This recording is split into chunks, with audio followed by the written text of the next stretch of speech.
요한복음 12장. 유월절 엿새 전에 예수께서 베다니로 들어가셨다. 그곳에는 얼마 전에 죽은 자들 가운데서 살아난 나사로가 살고 있었다. 나사로와 그의 누이들이 자신들의 집에서 저녁 식사를 하자고 예수를 초대했다. 마르다는 시중 들고 나사로는 사람들과 함께 식탁에 앉아 있었다. 마리아가 아주 값비싼 향유 한 병을 가지고 들어와서 예수의 발에 붓고 자기 머리카락으로 그 발을 닦아드렸다. 향유 냄새가 집안에 가득했다. 제자들 가운데 한 사람으로 이미 그때 예수를 배반할 준비를 하고 있던 가룟 유다가 말했다. 왜 이 향유를 팔아서 그 돈을 가난한 사람들에게 주지 않습니까? 팔면 은화 300은 충분히 받을 텐데. 이렇게 말한 것은 그가 가난한 사람들을 생각해서가 아니라 도둑이었기 때문이다. 그는 일행의 공금을 맡고 있었는데 그것을 빼돌리기도 했다. 예수께서 말씀하셨다. 그 여자를 가만두어라. 그 여자는 내 장례식을 내다보고 예를 표한 것이다. 가난한 사람들은 너희와 항상 함께 있지만 나는 너희와 항상 함께 있는 것이 아니다. 예수께서 다시 마을에 오셨다는 소문이 유대인들 사이에 퍼졌다. 사람들이 예수뿐만 아니라 죽은 자들 가운데서 살아난 나사로도 보려고 몰려왔다. 대제사장들은 나사로를 죽이기로 모의했다. 나사로 때문에 많은 유대인들이 예수를 믿었기 때문이다. 이튿날 명절을 지키러 와 있던 많은 무리가 예수께서 예루살렘에 들어오신다는 말을 들었다. 그들은 종려나무 가지를 꺾어들고 그분을 맞으러 나가서 환호했다.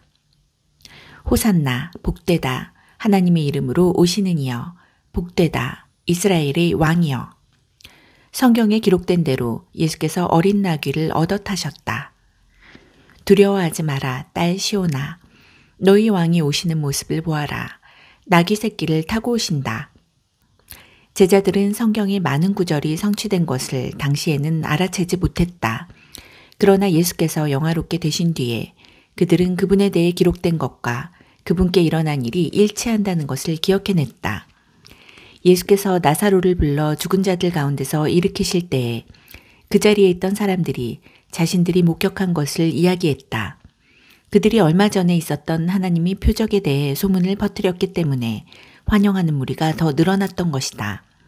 바리새인들이 그 모습을 보고 체념하듯 말했다. 이제는 통제 불능이요. 온 세상이 저자의 뒤를 따라 몰려가고 있소. 명절을 맞아 예배를 드리려고 올라온 그리스 사람들이 있었다.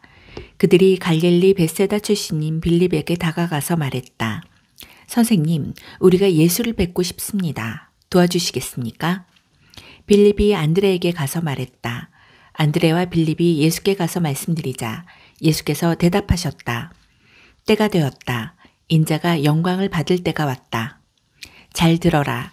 밀알 하나가 땅에 묻혀 완전히 죽지 않으면 한 알 그대로 남아있다. 그러나 밀알 하나가 땅에 묻혀 죽으면 싹이 나서 몇 배의 열매를 맺는다. 마찬가지로 누구든지 현재의 목숨에 집착하는 사람은 그 목숨을 잃을 것이다. 그러나 앞뒤를 재지 않는 사랑으로 그 목숨을 버리는 사람은 참되고 영원한 생명을 얻게 될 것이다. 너희 가운데 누구든지 나를 섬기려는 사람은 나를 따라오너라. 나를 섬기는 사람은 내가 있는 곳에 있게 될 것이다. 누구든지 나를 섬기는 사람은 아버지께서 높여주시고 상 주실 것이다.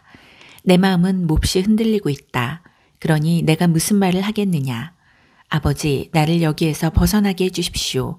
라고 말해야 하겠느냐. 아니다. 나는 처음부터 이것 때문에 온 것이다. 나는 아버지의 영광을 드러내 보이십시오. 라고 말하겠다. 그러자 하늘에서 한 음성이 들려왔다. 내가 이미 영화롭게 했고 앞으로도 영화롭게 할 것이다. 그 소리를 들은 무리가 말했다. 천둥 소리다. 다른 사람들이 말했다. 천사가 이분께 말한 것이다. 예수께서 말씀하셨다. 이 음성은 나를 위해서가 아니라 너희를 위해서 들려온 것이다. 지금 이 순간에 세상은 위기에 처해 있다. 이제 이 세상의 통치자인 사탄이 쫓겨날 것이다. 그리고 내가 이 땅에서 들려 올라갈 때 나는 모든 사람을 이끌어서 내 주위로 모을 것이다. 예수께서 이렇게 말씀하신 것은 자신이 어떤 죽임을 당할지 보여주시려는 것이었다. 무리 가운데 대답하는 소리가 들려왔다. 우리는 하나님의 율법에서 메시아가 영원히 계신다고 들었습니다.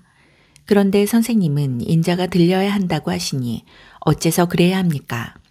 선생님이 말씀하신 인자가 누구입니까? 예수께서 말씀하셨다. 빛이 너희 가운데 있는 것은 잠시뿐이다. 빛이 너희 가운데 있는 동안 다녀라. 그래서 어둠이 너희를 멸하지 못하게 하여라. 너희가 어둠 속에 다니면 자신이 어디로 가는지 알지 못한다. 빛이 너희와 함께 있는 동안 그 빛을 믿어라. 그러면 그 빛이 너희 안에 있으면서 너희 삶의 속속들이 비춰줄 것이다. 너희는 빛의 자녀가 될 것이다. 예수께서 이 모든 것을 말씀하시고 나서 몸을 숨기셨다. 예수께서 이 모든 하나님의 표적을 보여주셨지만 그들은 받아들이지도 않았고 그분을 신뢰하지도 않았다. 이 일로 예언자 이사야의 말이 옳다는 것이 확인되었다. 하나님, 우리가 전한 말을 누가 믿었습니까? 하나님께서 팔을 뻗어 행하려고 하시건만 누가 그것을 알아보았습니까? 처음에 그들은 믿으려 하지 않았고 나중에는 믿을 수도 없었다. 이 또한 이사야가 말한 것과 같았다. 그들의 눈은 멀었고 그들의 마음은 완고해졌으니 이는 그들이 눈으로 보고 마음으로 깨달아서 나 하나님께로 돌아와 내게 고침을 받지 못하게 하려는 것이다. 이것은 이사야가 메시아를 통해 폭포수처럼 쏟아지는 하나님의 빛을 스치듯 보고 나서 한 말이었다. 한편 지도자들 가운데서도 상당수가 믿었다. 그러나 바리새인들 때문에 자신들의 믿음을 밖으로 드러내지는 않았는데 회당에서 쫓겨날까 봐 두려웠기 때문이다. 그들은 위기의 순간에 하나님의 영광보다는 사람의 인정을 받는 것에 더 신경을 썼던 것이다. 예수께서 이 모든 말씀의 결론으로 이렇게 외치셨다. 누구든지 나를 믿는 사람은 나를 믿는 것이 아니라 나를 보내신 분을 믿는 것이다. 누구든지 나를 보는 사람은 사실은 나를 보내신 분을 보는 것이다. 나는 이 세상에 온 빛이다. 내가 온 것은 나를 믿는 모든 사람들로 더 이상 어둠 속에 머물지 않게 하려는 것이다. 만일 누가 내 말을 듣고 진지하게 받아들이지 않는다고 해도 나는 그를 심판하지 않는다. 나는 세상을 심판하기 위해 온 것이 아니라 세상을 구원하기 위해 왔다. 그러나 나를 회피하고 내 말을 받아들이지 않는 사람은 스스로 심판받기를 선택하는 것이다. 육신이 된 그 말씀, 내가 너희에게 말했을 뿐 아니라 바로 나 자신이기도 한 그 말씀이 너희의 운명을 결정할 말이다. 그 말씀 가운데 어느 것도 내 마음대로 지어낸 것이 없다. 나를 보내신 아버지께서 내가 무엇을 말하고 어떻게 말해야 하는지를 지시해 주셨다. 나는 아버지의 명령이 어떤 열매를 맺는지 정확히 안다. 그것은 참되고 영원한 생명이다. 내가 할 말은 이것이 전부다. 아버지께서 내게 말씀하신 것을 나도 너희에게 말한다.